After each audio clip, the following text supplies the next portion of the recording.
नमस्कार बच्चों, आज की इस वीडियो में मैं आपको कक्षा 10वीं की सामाजिक विज्ञान का आपदा प्रबंधन वाला जो पार्ट है उसके मोस्ट इंपोर्टेंट क्वेश्चन जो परीक्षा में आ सकते हैं वो आपको मैं बताने वाला हूं। आप यहां पर देख सकते हो। सबसे पहला यहां पर क्वेश्चन आपको क्या बनता है। पहला क्वेश्चन यहां पर आपके बनता है, सन 2014 में आया है। अचानक उत्पन्न होने वाली प्राकृतिक आपदाएं कौन सी है। अचानक उत्पन्न होने वाली, जो अचानक उत्पन्न हो जाए, अचानक उत्पन्न होने वाली प्राकृतिक आपदाएं भूकंप हो गया, सुनामी लहरें हो गए, ज्वालामुखी विस्फोट भूस्खलन हो गया, बाढ़, चक्रवात, हिमस्खलन, बादल फटना आदि होती है। भूकंप अचानक आता है, सुनामी की लहरें भी अचानक आती है, ज्वालामुखी दन दना के एकदम से फट जाता है, भूस्खलन हो जाता है, जमीन खिसक जाती है, बाढ़ जाती है, चक्रवात जाता है, मटिया बोलते हैं जिसको, हिमस्खलन हो गया, बादल फटना इत्यादि कई सारी घटनाएं होती है। अगला यहाँ पर आपको क्वेश्चन क्या बनता है, आपदा। आपदा से क्या आशा है। आपदा, आपदा का मतलब होता है विपदा। आप बैठे हो, जब से भूकंप आया, भूकंप आकर के बिल्कुल तहस नहस हो गया, कोरोना महामारी आई, ये सब भी क्या होती है, आपदा होती है। तो आपदा का मतलब जो होती है कि भैया एक विपत्ति आ जाए, मुसीबत आ जाए, उसको आपदा बोलेंगे। आपदा, आपदा एक मानव जनित यानी कि मानव खुद पैदा करता है। कोरोना वायरस मानव जनित आपदा हो गई है ना, या मानव परमाणु बम फोड़ दी तब भी आपदा आ सकती है। मानव जनित भी होती है या प्राकृतिक। प्राकृतिक मतलब कि नेचुरल रूप से भी आने वाली विपत्ति है जिससे निश्चित क्षेत्र में आजीविका तथा संपत्ति की हानि होती है। जब विपत्ति आती है भैया, आपदा आती है, तो जो निश्चित क्षेत्र होता है उस निश्चित क्षेत्र में आजीविका और संपत्ति की होती है, हानि होती है, जिसकी परिणति मानवीय वेदना और कष्टों में होती है। जब आपदा आती है तो भैया आजीविका मतलब कई लोग मर जाते हैं, उनका जीवन नष्ट हो जाता है, और संपत्ति मतलब जितना भी पैसा होता है, धन दौलत होता है, पूरी जमीन सब तहस नहस हो जाती है। क्लियर है। और मानवीय वेदना और कष्ट होती है, मानव को वेदना और कष्ट सहन करना पड़ता है। अतः वे समस्त घटनाएं जो प्रकृति में व्यापक रूप से घटित होती है, अतः वे सारी की सारी घटनाएं जो प्रकृति में व्यापक रूप से घटित होती है और मानव समुदाय को असुरक्षित एवं संकट में डालते हुए मानवीय दुर्बलता को दर्शाती है। ऐसी घटनाएं जो प्रकृति में व्यापक रूप से घटित होती है और मानव समुदाय, पूरी की पूरी इंसान का जो समुदाय होता है उसको असुरक्षित एवं संकट में डाल देती है और मानवीय दुर्बलता को दर्शाती है। मतलब मानव दुर्बल हो जाता है आपदा को सामने, कुछ नहीं कर पाता वो, तो इनको आपदाएं कहते हैं। जैसे भूकंप आया, इंसान कुछ नहीं कर पाएगा, मरमुरा जाएगा, पूरे बिल्डिंग गिर जाएगी। बाढ़ आ गई, चक्रवात आ गया, सूखा पड़ गया, पानी नहीं गिर रहा है भैया, जमीन में पानी नहीं है, तो भैया उसे जमीन अनाज नहीं उगा पाएगी। आग लग गई, जंगल में आग लग गई, कोई बच नहीं पाएगा भैया, जंगल में आग लग गई। भूस्खलन हो गया, पहाड़ टूट के नीचे धस गया ना, आतंकवादी लोग आ गए और मारापीटी करने लगे, नाभिकीय संकट हो गया, रासायनिक संकट हो गया, पर्यावरणीय संकट आदि, ये सारी आपदाएं होती है जो इंसान को कहां डालती है, कष्टों में डालती है।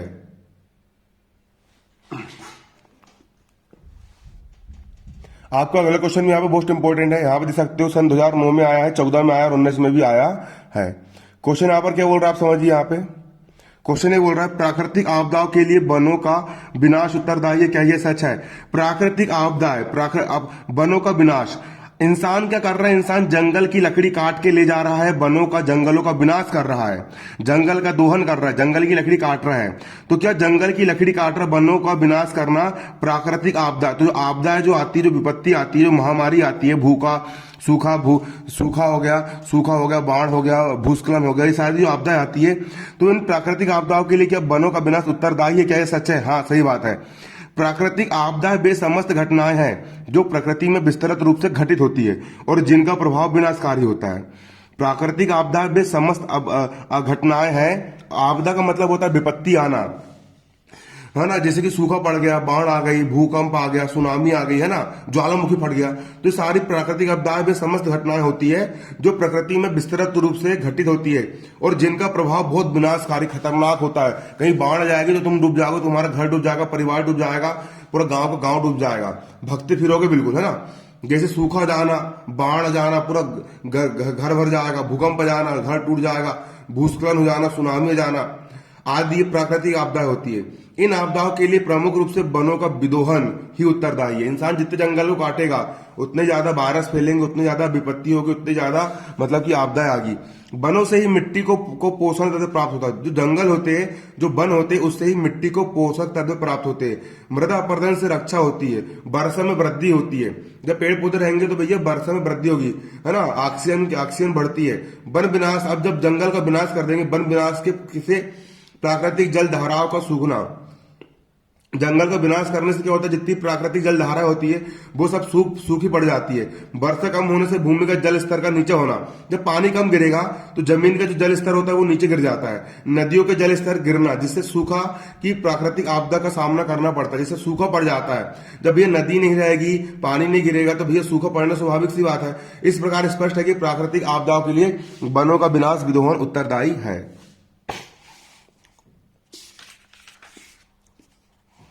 अगला क्वेश्चन यहां पर आप देख सकते हो, आपदा के प्रकारों का उल्लेख कीजिए। आपदा कितने प्रकार की होती है, आपदाओं से क्या तात्पर्य, कितने प्रकार की होती है। तो आपदा किसको बोलते हैं, मैंने अभी आप लोगों को बता चुका हूं।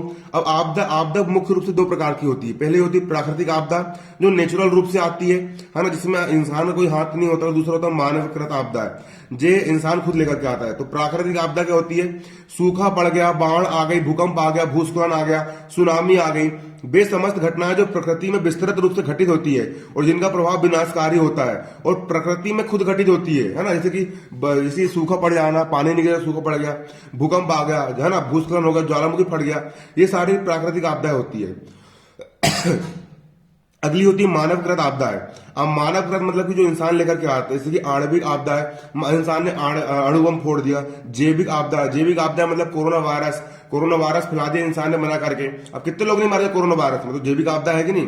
रासायनिक बम विस्फोट करना, अणु बम, आटम बम फोड़ देना, परमाणु बम फोड़ देना, है ना, ये सारी मानवकृत आपदाएं होती है जो मानवीय महत्वाकांक्षी और प्रयासों संबंधित है। इसका प्रभाव क्या होता है, विनाशकारी होता है। अगला क्वेश्चन यहां पर आपको जो कि मोस्ट इंपोर्टेंट है, आपदा प्रबंधन से क्या आशय है। आपदा प्रबंधन पर लेख लिखिए। आपदा प्रबंधन, देखो कोई भी आपदा घटित हुई, जैसे कि भूकंप आया और आपने आपदा का प्रबंधन कर लिया, मतलब आप बच करके वहां सुरक्षित निकल गए। बाढ़ आई और एकदम से यदि आपने वहां पर प्रबंधन कर लिया, मतलब कि आपदा आने पर खुद की रक्षा करना, आपदा प्रबंधन कहलाता है। आपदा प्रबंधन का ज्ञान प्रत्येक विद्यार्थी को होना चाहिए। जैसे कि ये भूकंप आ गया, भूकंप से अपन को बचना है तो क्या करेंगे, किसी मजबूत पेटी के नीचे जाकर के बैठ जाओ या दीवार से जाकर के चिपक जाओ, कोंटे से जाकर के, है ना, तो उससे तुमको नुकसान नहीं पहुंचेगा। खुले मैदान में जाकर चल जाओ। आपदा प्रबंधन का आशय, आपदा प्रबंधन क्रियाकलापों की एक ऐसी श्रृंखला है जो आपदा से पहले और उसके बाद ही नहीं बल्कि एक दूसरे के समांतर भी चलती है। आपदा प्रबंधन ऐसी श्रृंखला जो आपदा के पहले, मतलब कि अपन को पता चल गया भैया कि भूकंप आने वाला है, तो उसके पहले से अपन तैयारी कर लो, और आपदा के बाद ही नहीं बल्कि उसके एक दूसरे के समांतर चलती है। अगर एक बार आपदा आ गई, अगर एक बार सूखा पड़ गया या एक बार भूकंप आ गया, एक बार बाढ़ आ गई, तो उसकी तैयारी अपन पहले भी करते हैं और उसके बाद में भी करते हैं और उसके समांतर भी चलती रहती है। यह व्यवस्था विस्तार और संकुचन मॉडल से भी अधिक है। इस व्यवस्था में यह मानकर चला जाता है कि आपदा संभावित समुदाय के भीतर आपदा की रोकथाम, कोई भी आपदा अगर आ रही है, कोई महामारी फैल गई, भूकंप आया, तो उसकी रोकथाम का उपाय आना चाहिए, है ना, उसके दुष्प्रभाव को कम करने। मान के चलो कि बाढ़ आ गई, तो बाढ़ का दुष्प्रभाव जो होगा उसको कैसे कम किया जा सके, जवाबी कार्रवाई करने और सामान्य जीवन स्तर पर लौटने के लिए पर्याप्त उपाय होते हैं। फिर से अपना जीवन यापन पहले जैसा होना चाहिए कि नहीं चाहिए, सामान्य जीवन यापन पर लौटने के लिए पर्याप्त उपाय होते हैं। तथापि विभिन्न घटक संकट और समुदाय की असुरक्षा की संभावना पर लौटने के लिए पर्याप्त उपाय होते हैं, है ना, के बीच संबंध पर आधारित और विस्तारित संकुचित होते हैं। अर्थात आपदा प्रबंधन ऐसे क्रियाकलापों का एक समूह है जो आपदा के पूर्व या बाद की स्थिति क्रम में न होकर एक दूसरे के साथ चलती रहती है। उपयुक्त विवेचन से स्पष्ट है कि आपदा प्रबंधन का ज्ञान हर विद्यार्थी को होना चाहिए। इसको ऐसा भी सकते हो, आपदा प्रबंधन का ज्ञान हर विद्यार्थी को इसलिए होना चाहिए क्योंकि आपदा से हम अपनी रक्षा कर पाए, आपदा का हम उचित प्रकार से प्रबंधन कर पाए, जन की जीवन की रक्षा करने के लिए, मतलब मन से भी इसको लिख सकते हो, है ना, ऐसा तो हमारा है ना।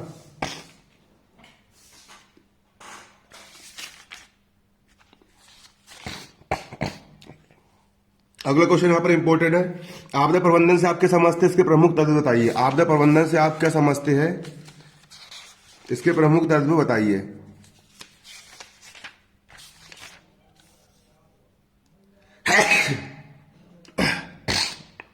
आपदा प्रबंधन से आपके समझते इसके प्रमुख तत्व बताइए। आपदा प्रबंधन से आपके समझते, तो आपदा प्रबंधन का उत्तर आपको यहां मिल जाएगा। क्लियर, ये मिल गया। अब इसके प्रमुख तत्व बताना है, तो देखिए इसके आपदा प्रबंधन के तत्व कौन कौन से होते हैं।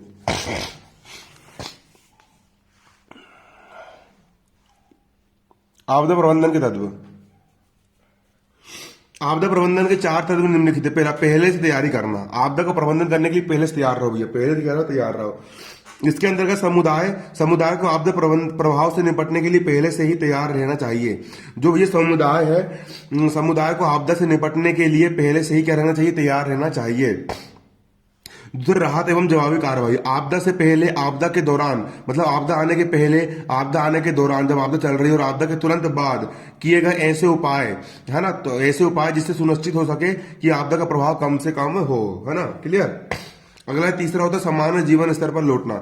ऐसे उपाय जो कि भौतिक आधारभूत सुविधाओं के पुनर्निर्माण एवं आर्थिक एवं भावनात्मक कल्याण की प्राप्ति में सहायक हो, है ना। ऐसे उपाय जो कि भौतिक आधारभूत सुविधाओं के पुनर्निर्माण एवं आर्थिक एवं भावनात्मक कल्याण की प्राप्ति में सहायक हो, है ना, ताकि हम सामान्य जीवन स्तर पर वापस लौट सके। रोकथाम और दुष्प्रभाव को कम करने के लिए योजना। आपदाओं की गंभीरता हो गई, उसको मन से भी सकते हो भैया, आपदा आ गई है ना, उसके दुष्प्रभाव को रोकने के लिए योजना बनाना चाहिए, ताकि भैया आपदा का प्रभाव कैसा पड़े, कम से कम पड़े। एक क्वेश्चन हो यहाँ पर, देखो इंपॉर्टेंट क्वेश्चन यहाँ पर आपका ये है, सूखा किसे कहते हैं और बाढ़ किसे कहते हैं। सूखा, सूखा का मतलब जो होता है कि कहीं कोई एरिया ऐसा है, कोई गांव ऐसा है, कोई जिला ऐसा है जहां पर पानी नहीं गिर रहा है, पानी नहीं गिर रहा है ना, बस 2 साल हो गए पानी नहीं गिरा, 3 साल हो गए पानी नहीं गिरा, 4 साल हो गए पानी नहीं गिरा, तो वहां की जो जमीन होगी बिल्कुल तिड़ जाएगी, है ना, तिड़ आ जाएगी जमीन में, और वहां पर जितने पेड़ पौधे सब सूख जाएंगे, वहां पर कोई लोग रहेंगे नहीं, जीव जंतु प्यास के मारे मर जाएंगे। तो सूखा उसी को बोलते हैं। सूखा एक प्रमुख आपदा है, सूखा एक बहुत बड़ी आपदा, प्रमुख आपदा है, जो मानवीय चिंता का प्रमुख विषय रहा है। सूखा एक क्या है, बहुत बड़ी आपदा है जो मानवीय चिंता का प्रमुख विषय रहा है। हमारे राष्ट्र में बहुत कम ऐसे क्षेत्र है जहां सूखे की समस्या का सामना नहीं करना पड़ता है। मतलब हमारे देश में सभी जगह सूखा पड़ जाता है। ऐसे बहुत कम क्षेत्र मिलेंगे जहां पर सूखा नहीं होता, है ना। किसी भी क्षेत्र में होने वाली सामान्य वर्षा में, यहां से याद रखो, किसी भी क्षेत्र में होने वाली सामान्य वर्षा में, कहा क्या बोला यहाँ पे, किसी भी क्षेत्र में होने वाली सामान्य वर्षा में, सामान्य वर्षा मतलब सामान्य बरसात में, किसी भी क्षेत्र में होने वाली सामान्य वर्षा में 25% या उससे ज्यादा कमी होने पर, किसी भी क्षेत्र में होने वाली सामान्य वर्षा में 25% से ज्यादा कमी हो जाए या उससे ज्यादा कमी हो जाए तो उस स्थिति को अपन सूखा कहते हैं। क्लियर, 25% से ज्यादा कमी हो जाए, 25% से ज्यादा कमी हो जाए, है ना, या उससे ज्यादा कम हो जाए तो उस कंडीशन को अपन सूखा की स्थिति बोलते हैं। गंभीर सूखे की स्थिति को हम तब कहते हैं जब या तो वर्षा में 50% से ज्यादा कमी हो जाए, या और गंभीर सूखा कब पड़ेगा, जब भैया बरसात में 50% कमी हो जाए या 2 वर्षों तक पानी ही ना गिरे, तो उसको हम क्या बोलेंगे, गंभीर रूप से हम उसको सूखा बोलेंगे, है ना। सिंचाई आयोग की 1972 की रिपोर्ट के अनुसार देश के वे क्षेत्र जहां औसत वार्षिक वर्षा 75 सेंटीमीटर से कम हो, है ना, सिंचाई आयोग 1972 की रिपोर्ट के अनुसार जहां पर वर्षा 75 सेंटीमीटर से कम हो, साथ ही कुल वार्षिक सामान्य वर्षा 25% तक परिवर्तन हो, सूखाग्रस्त क्षेत्र कहा गया है। क्या कहा गया है, सूखाग्रस्त क्षेत्र कहा गया है। अगला होता है यहां पर आपका बाढ़। अगला होता है बाढ़। बाढ़ किसको बोलेंगे, बाढ़ जाना मतलब कि भैया इतना पानी गिरना, इतना पानी गिरना, इतना पानी गिरना, इतना पानी गिरना, इतना पानी, अरे इतना पानी गिरना कि भैया लवाला पूरा घर डूब जाए, पेड़ डूब जाए, पूरा गांव का गांव डूब जाए, गांव बिल्कुल तालाब बन जाए, इसको बोलेंगे हम बाढ़, है ना। किसी बड़े भूभाग में किन्हीं भी कारणों से हुआ जल भराव, पानी पूरा भरा जाए, जल भराव हो जाए, जिससे जन यानी जनता की भी हानि हो और धन यानी पैसा की भी हानि हो। किसी बड़े भूभाग में किन्हीं भी कारणों से हुआ जल भराव जिससे जन धन की हानि होती है, बाढ़ कहलाती है। क्या कहलाती है, बाढ़ कहलाती है। जलाशयों में पानी की वृद्धि होने या भारी वर्षा के कारण नदी अपने किनारों को लांग देती है, या तेज हवाओं चक्रवात के कारण बांध फट जाता है। अब कोई कहीं बांध बनाए, कहीं टाका बनाए, फट गया, बहुत बड़ा बांध फट गया, तो वे विशाल क्षेत्र में पानी भर जाता है, इसको हम क्या बोलते हैं, बाढ़ कहते हैं। अगला वीडियो जल्दी आएगा। धन्यवाद। जय हिंद, जय भारत।